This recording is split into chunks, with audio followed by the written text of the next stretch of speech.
petits mots. Les petits mots, ce sont des mots, des lettres, des cartes, même des dessins qu'on peut faire pour des situations qui nous agacent.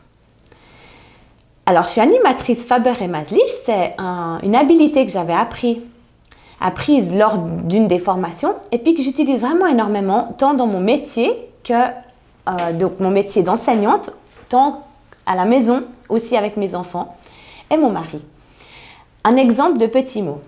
Alors, chez moi, par exemple, les enfants laissent souvent traîner leurs jouets. Et puis, au lieu de toujours m'énerver et de leur demander de ranger, etc., je me suis mise à écrire des petits mots.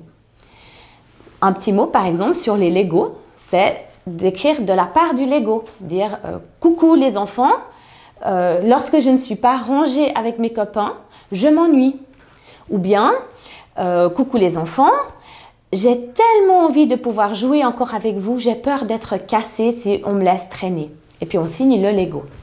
Et on pose ça sur les Legos. Et qu'est-ce qui se passe? On doit accepter que le chenille reste avec le petit mot dessus. Puis ensuite, quand les enfants rentrent, parce que moi j'ai des enfants qui ne sont pas forcément lecteurs, ils vont voir ce petit mot, dire « Maman, maman, qu'est-ce qu'il y a écrit ?» Et puis alors je prends et je leur lis le petit mot que j'ai écrit. Mais pour eux, c'est de la part du Lego, bien sûr. Et qu'est-ce que ça fait? Ça fait que les enfants en rigolent, nous on en rigole aussi, et puis comme par magie, ils se mettent à ranger les jouets. Parce que le petit mot permet de faire passer un message de notre part, mais par une tierce personne, les Legos, je sais pas, le lait qui traîne sur la table, la veste qui est par terre. Et puis l'enfant se sent responsable, mais sans être jugé et sans qu'on lui donne toujours ces mêmes règles. Alors un autre exemple que j'ai à donner, c'est par exemple à l'école avec un de mes élèves qui était très turbulent à la gym. Et puis régulièrement, il devait aller s'asseoir sur un banc et se calmer. Et je trouvais un peu dommage parce qu'il avait besoin de bouger. Donc, avec ma collègue, on lui a écrit un mot, une lettre, en disant on voit bien que c'est difficile pour toi de rester tranquille lors de la leçon de gym. Est-ce que tu aurais une idée sur comment faire quand tu sens que tu as besoin de bouger? Et puis on avait signé. Et on a glissé ça dans son bureau. Et lorsqu'il est arrivé, il a ouvert son bureau, il a vu ce mot. Pareil, c'était un enfant qui était non lecteur, donc il nous a demandé de lire la lettre. Puis on avait signé, en fait, de notre part, ce mot. C'était pas de la part de quelqu'un d'autre.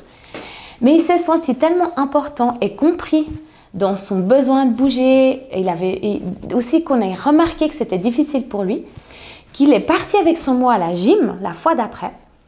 Et puis, il a montré son mot au prof de gym en disant « T'as vu, j'ai reçu une lettre, c'est écrit ça. » Puis il a pu redire ce qu'on avait écrit, comme quoi on avait vu que c'était difficile pour lui. Et c'est lui qui a proposé une solution en disant « Quand j'ai besoin de bouger, est-ce que je peux te faire un signe ?» Et puis donc, en accord avec le prof de gym, ils se sont mis d'accord sur un signe et à ce moment-là, l'enfant sortait de la salle, allait se défouler un peu dans le couloir et revenait calmement. Et ça a permis de désamorcer ce moment compliqué pour lui, ce moment compliqué pour nous finalement et aussi compliqué pour le prof de gym. Donc voilà, un dernier exemple que j'ai, c'est avec mon mari qui, pour lui, c'était pas si important de nettoyer la table et de ranger par exemple les affaires du petit déjeuner. Pour moi, ça l'était. Et puis, c'était une situation qui m'agaçait parce que c'était récurrent.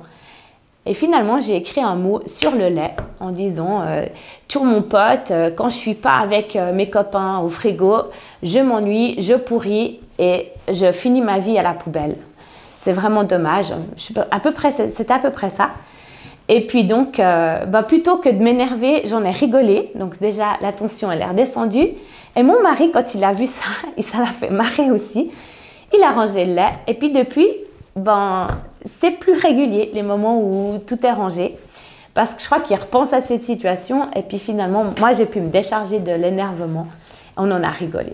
Voilà, donc les petits mots à utiliser sans modération. Vous pouvez aussi faire des dessins, ça marche. C'est pareil.